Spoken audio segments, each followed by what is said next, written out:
bene data, mfite umunezero udasanzwe cyane kuba tugiye kwiganura ubutumwa bwiza buri mu Baroma, igice cya 5 kuva ku murongo wa mbere kugera ku murongo wa 5. Ni ahantu rwose numvishije nezerewe maze kuhasoma, nkaba rwose nsaba Uwiteka ngo buri wese uraza kumva ubu butumwa nawe rwose aze kurangiza yuzuye umunezero nk'uwo nanjye nakuye mu gusomera ijambo. Ndasaba rero Uwiteka kugira ngo ndetse n'utari wabona aya mahoro ku Mana, Imana rwose imuhe kwizera Yesu Kristo, nabo babashe kugira amahoro ku Mana. Mbisabye mu izina rya Yesu Kristo, amen. Ubushize ubwo twize ku gukiranuka, tubona uburyo noneho umuntu wari umunyabyaha, umuntu utari kubasha kugera ku bwiza bw'Imana, tubona uburyo noneho abasha kugera ku bwiza bw'Imana, tubona uburyo uwo muntu ashobora kongera kwiyunga n'Imana biciye mu kubona uku gukiranuka, akaba asa nayo kuko ntabwo Imana yakwegerana n'umuntu w'umunyabyaha. Ndashima Imana rero ko aho hantu twahiganye tukabona uburyo tubona gukiranuka bivuye mu kwizera, tukabona yaba twebwe yaba aba mbere bose ko inzira ari imwe twaciyemo, ari ukwizera, tukongera kwiyunga n'Imana, tukongera noneho gusa nayo, tukongera kugira ya shusho yayo twaremanywe isi ikiremwa. Ndashimira Imana rero ko ibyo bintu twabyiganye. Kuri uyu munsi tukaba rero tugiye kureba amahirwe azanwa no gutsindishirizwa no kwizera. Mbere yuko ndumva twambere ko tugira ibyo tuvugaho twabana tukahasoma, duhereye ku murongo wa mbere kujya ku murongo wa 5. Haravuga ngo nuko rero ubwo twatsindishirijwe no kwizera dufite amahoro ku Mana kubw'Umwami wacu Yesu Kristo, wadushyikirije ubu buntu dushikamyemo kubwo kwizera, ngo tubone uko twishimira ibyiringiro byo kuzabona ubwiza bw'Imana. Ariko si ibyo byonyine, ahubwo twishimira no mu makuba yacu, kuko tuzi yuko amakuba atera kwihangana, kandi kwihangana kugatera kunesha ibitugerageza, kuko kunesha kugatera ibyiringiro.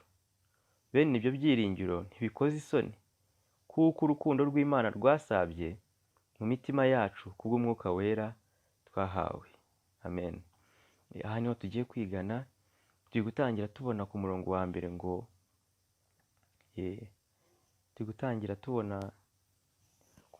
ku murongo wa mbere havuga ngo nuko rero ubwo twatsindishijwe no kwizera dufite amahoro ku Mana. Dufite amahoro ku Mana kubw'Umwami wacu Yesu Kristo.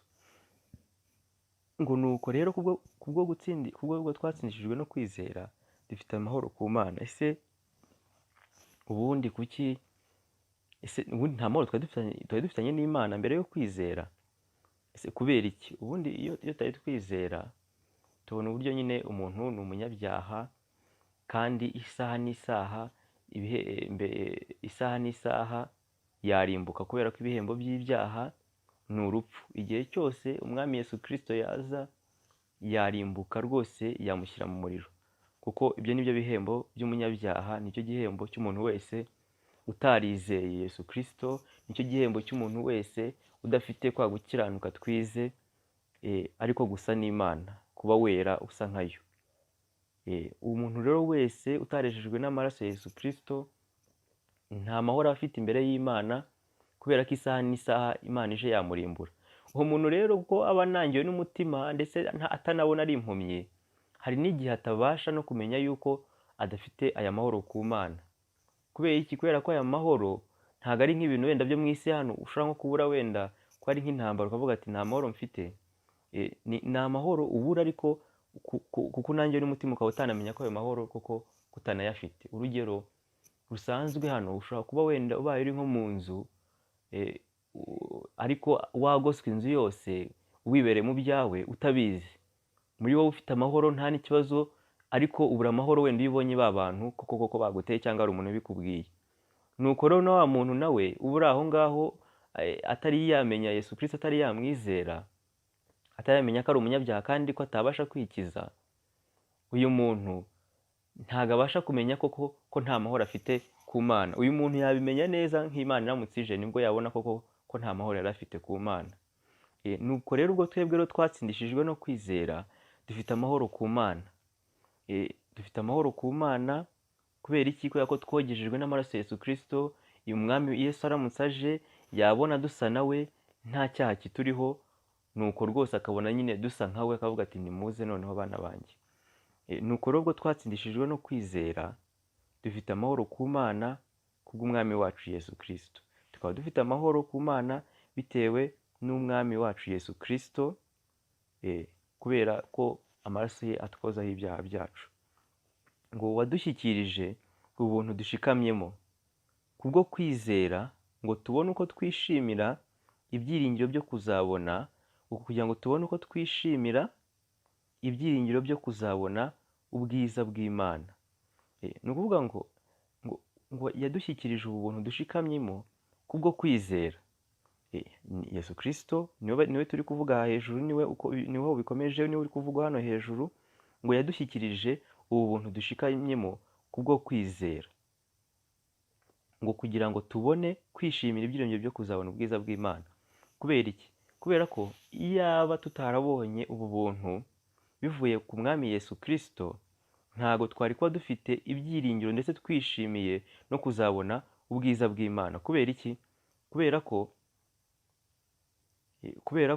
twari kuba turi abanyabyaha, ndetse twari kuba nyine ntago twari kuzabyishimira, kuko yari kuzaza arimbura. Naho twebwe ko twizeye tukezwa n'amaraso ya Yesu Kristo, dufite ibyiringiro ndetse twishimiye no kuzabona ubwiza bw'Imana, kuko ubwo Yesu Kristo azaza tuzamureba rwose mu maso twambaye imibiri mishya. Twebwe rero dufite ibyiringiro, ndetse ngo kugira ngo tubone uko twishimira ibyiringiro byo kuzabona ubwiza bw'Imana. Dufite ibyo byiringiro by'uko tuzabona ubwiza bw'Imana, ndetse turanabyishimiye, tunabitegereje n'amatsiko. Nta bwoba dufite rero, kuko dufitanye amahoro ku Mana biciye muri Yesu Kristo. Ngo ariko si ibyo byonyine, ngo ahubwo twishimira no mu makuba yacu, kuko tuzi yuko amakuba atera kwihangana. Ngo si ibyo byonyine, hejuru tumaze kubona uburyo dufite amahoro ku Mana, kandi ko dufite ibyiringiro byo kuzabona ubwiza bw'Imana biciye mu buntu twaherejwe na Yesu Kristo kubwo kwizera. Ngo si ibyo byonyine gusa, ngo ahubwo twishimira no mu makuba yacu, kuko tuzi yuko amakuba atera kwihangana. Ngo twishimira no mu makuba yacu. Uyu muntu wamaze kwizera akaba afite amahoro ku Mana, akaba afite ibyiringiro byo kuzabona Umwami Yesu Kristo, ntago ni ukuvuga ngo iyo ahuye n'ibibazo, iyo ahuye n'amakuba, agira ngo yishimira muri byo, ngo ndetse ngo kuko tuzi yuko amakuba atera kwihangana. Ibi bintu biri guturuka hehe? Ibi bintu ko kwihangana kuri kuva hehe kuri uyu muntu? Uyu muntu afite ibyiringiro, kuko turabihuza n'uyu murongo hano hejuru, afite ibyiringiro byo kuzabona Umwami Imana, afite ibyiringiro by'uko afite ubugingo buhoraho, azajya mu ijuru, hariyo ubutunzi, hariyo nyine ibyiza Uwiteka yaduteguriye. Ni ukuvuga ngo uyu muntu ameze nk'umuntu waba uri mu nzira ari kugenda, ariko ashonje amerewe nabi, akawuca ahantu bari kurya, ariko abo bantu bakaba batagira icyo bamuherezaho na gito, ashonje amerewe nabi, ariko yakwibuka ko mu rugo yasize hari ibiryo byiza aho ari kujya, ndetse biruta n'ibyo ngibyo nta naho bihuriye. Nuko yakwibuka ku kantu yuko koko ko aho agiye hari ibiryo kandi byiza biruta n'ibyo abo bantu bari kurya banamwimye, akumva yongeye gusubiramo intege, akumva noneho hagize na kuraje zo kuba yagenda, nubwo yari acitse intege, yashonje ameze nabi, ariko yakwibuka ko imbere ye hari ikintu ari gusatira agiye gufatayo. Cyangwa akamera nk'umuntu wari nko gucukura zahabu, ariko agacukura, tuzi ko ari ibuye ry'agaciro, agacukura yarushye, ariko azi neza ko adashidikanya ko hasi harimo zahabu, aracukura mpaka kugeza ayigezeho. Uyu muntu rero nawe si uko adahura n'ibibazo, si uko iyo tubonye amahoro ku Mana tukabona ibyo byiringiro, si uko tudahura n'ibibazo muri iyi si. Duhura n'ibibazo ndetse bikomeye, kubera ko noneho tuba twabaye ndetse n'abanzi ba satani, kuko ntabwo tuba tukirabe, tuba twabaye ab'Imana, kandi satani yanga Imana, azirana n'Imana. Ni ukuvuga ngo rero noneho tuba twabaye abana be, nta mahoro noneho ubwo noneho satani yaduhereza, ahubwo aba noneho akomeza turwanya. Rero uyu muntu abaye umukristo, si uko rwose aba agiye kubaho ubuzima bwo kudahura n'ikibazo, ahura nacyo, ariko kubw'ibyiringiro afite byo kuzabona ubwiza bw'Imana, kubw'ibyiringiro afite yuko afite amahoro ku Mana, yihanganira ibyo byose ndetse akanabyishimiramo, bikanamubera n'ikimenyetso yuko koko ntabwo akiri uw'isi, ahubwo yabaye uw'ijuru. Niyo mpamvu ndetse n'isi ndetse itamukunda, ndetse na satani atamukunda. Bikamutera rero kwihangana kubw'ibyiringiro afite byo kuzabona ubwiza bw'Imana. Ngo kandi kwihangana kugatera kunesha ibitugerageza, uko kunesha kugatera ibyiringiro. Ngo kwihangana gutera kunesha. Ni ukuvuga ngo nimba hari ikintu, wa muntu, dusubiye kuri rwa rugero rwacu, wa muntu yari ari mu rugendo, abona bya biryo, ariko arihangana kubw'ibyiringiro afite by'uko araza gusanga ibindi imbere. Ariko iyo ataza kujya kwa kwihangana, yari kujya n'umutima ndetse wo kuba yakwiba, agakora n'ibindi bibi ndetse bidashimwa n'Imana. Uyu muntu rero nawe wihanganye muri ya makuba yaciyemo nayo, akihangana, uyu muntu ntacumura, ntabwo akora icyaha. Kubera iki? Kubera ko yihanganye. Ukuraho kudakora icyo cyaha biba ari ukunesha kuzanwa rwose n'ibyo turaza kubona hasi, kuzanwa n'Umwuka Wera, kuzanwa n'uko yakiriye Yesu Kristo. Ntabwo ari we uri kunesha, ahubwo aba yarakiriye Umwuka Wera muri we, akaba ari we umuhereza kunesha. Ngo kandi kwihangana kugatera kunesha ibitugerageza, uko kunesha kugatera ibyiringiro. Ibyiringiro bite gute rero? Biraza guhura na bya byiringiro byo hejuru. Uku kunesha kuri gutera ngo ibyiringiro gute rero? Umuntu rero uri guca muri ibi byose, akaba azi ko impamvu ari kubicamo, yarizeye, ndetse ntago akiri uw'isi, yabaye uw'Imana. Uyu muntu satani ari kumurwanya. Uyu muntu rero yari kubona ari kunesha, kandi akaba azi ko Imana ari kuneshereza muri we, kubera ko ubwo atabyishoboza, kuko ntacyo twabasha gukora tutari muri Yesu Kristo.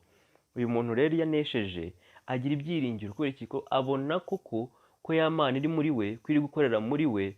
Nuko noneho bikamurushaho kumutera bya byiringiro by'uko noneho Imana niza bazajyana. Kubera iki? Kubera ko iri muri we, iri gukorera muri we. Ngewe kimwe mu bintera ibyiringiro no gukomera, ni ukubona ibyo Imana ikorera muri ngewe, ikankorera. Ni ukuvuga bintera ibyiringiro byo kubona koko ko ya Mana nizeye iriho, kandi iriho muri ngewe. Rero uyu muntu iyo aciye muri ibi bintu akabinesha, abona ko noneho Imana iri gukorera muri we, iri kumuhereza kunesha, yamuhaye imbaraga. Ngo bene ibyo byiringiro ntibikoze isoni, kuko urukundo rw'Imana rwasabye mu mitima yacu kubw'Umwuka Wera twahawe. Ibyo byiringiro ntibikoze isoni. Ibi byiringiro dufite byo kuzabona Umwami wacu Yesu Kristo ntibikoze isoni, kuko urukundo rw'Imana rwasabye mu mitima yacu kubw'Umwuka Wera twahawe. Uyu Mwuka Wera rero ari guhurira hehe n'ibi byiringiro? Ko ari kuvuga ngo ibi byiringiro ngo ntibikoze isoni, kuko urukundo rw'Imana rwasabye mu mitima yacu kubw'Umwuka Wera. Ibi byiringiro dufite, Umwuka Wera ubundi twamuhaweho nk'ingwate. Twarizeye, turangije tumuherezaho nk'ingwate. Ingwate ni ikintu tuvuge gufata nk'inguzanyo kuri banki. Ushobora gutanga iyo ngwate kugira ngo banki ibe yumva yizeye ko nubwo iguhaye amafaranga nutayasubiza izatwara ya ngwate. Nuko none rero Imana yatwihereyeho Umwuka wayo ingwate, ku buryo noneho tugira bya byiringiro, tukizera tudashidikanya ko dufite ubugingo buhoraho, kandi ko niza tuzajyana, kubera ko yaduhaye Umwuka Wera nk'ingwate. Niyo mpamvu noneho twizeye tudashidikanya yuko ibi byiringiro ntago bizadukoza isoni. Ntibizadukoza isoni yuko Umwami Yesu Kristo aramutse aje noneho tutajyana cyangwa tukarimbuka. Ntago rwose ibyo bizabaho, kubera ko twamwiringiye, kandi tukaba dufite Umwuka Wera nk'ingwate, n'urukundo rw'Imana rwarasabye mu mitima yacu. Kuri ubu ngubu dusigaye dukunda Imana. Ubundi nta muntu utari wizera ukunda Imana, kubera ko Imana niyo rukundo, kandi iyo twizeye tuba twakira noneho Imana ikaza gutura muri twebwe, tukabasha kugira urukundo no gukunda bene data. None ibi bwo byaje muri twebwe rero, byazanywe n'Imana. Niyo mpamvu noneho dufite bya byiringiro, ntabwo tuzakozwa n'isoni kubera ibyo turi kubona kuri uyu munsi. Dufite Mwuka Wera twahaye nk'ingwate, dufite urukundo rw'Imana ruri muri twebwe, rutari ruri muri twebwe mbere. Ibi bikatugaragariza rero yuko ibyiringiro dufite ntabwo bizadukoza isoni. Rero akandi ikindi kintu twakugeraho, hari aya mahoro twabonye tugira ku Mana, ariko burya tugira n'amahoro no muri ubu buzima busanzwe. Hari ibintu iyo twizeye tuba tutagihereza agaciro, bigatuma noneho tubaho dufite amahoro, tukabaho tutakivuga ngo ni twebwe turi kwibeshaho, kuko burya iyo ubayeho wumva ari wowe wibeshejeho, ni wowe uri bwihereza ibi n'ibi byose, ntabwo ubasha kugira amahoro. Ariko iyo umaze gusobanukirwa ibi byose, ukamenya Yesu Kristo, ugira n'amahoro no mu buzima bwawe bwose, ku buryo ntabwo iyo uhuye n'ikibazo ntabwo wiheba, kubera ko ntabwo ari wowe wibeshejeho, ubeshejweho n'Imana. Rero ni amahoro tugira ku Mana, tukagira n'amahoro muri ubu buzima hano kuri iyi si. Ni ibintu byiza cyane nishimiye kubasangiza. Uwiteka akomeza abane na buri umwe wese, kandi ndizera ntashidikanya ko uwumva ubu butumwa rwose Mwuka Wera aramugenderera, akabasha nawe kugira amahoro, akagira uyu munezero uzanwa no gutsindishirizwa no kwizera. Si aya mahirwe gusa, hari amahirwe menshi, ariko aya ngaya niyo twaganiriyeho. Uwiteka niyo yifuje ko tuganiraho kuri uyu munsi. Uwiteka akomeza abane namwe, Imana ibahe umugisha, mu izina rya Yesu Kristo, amen.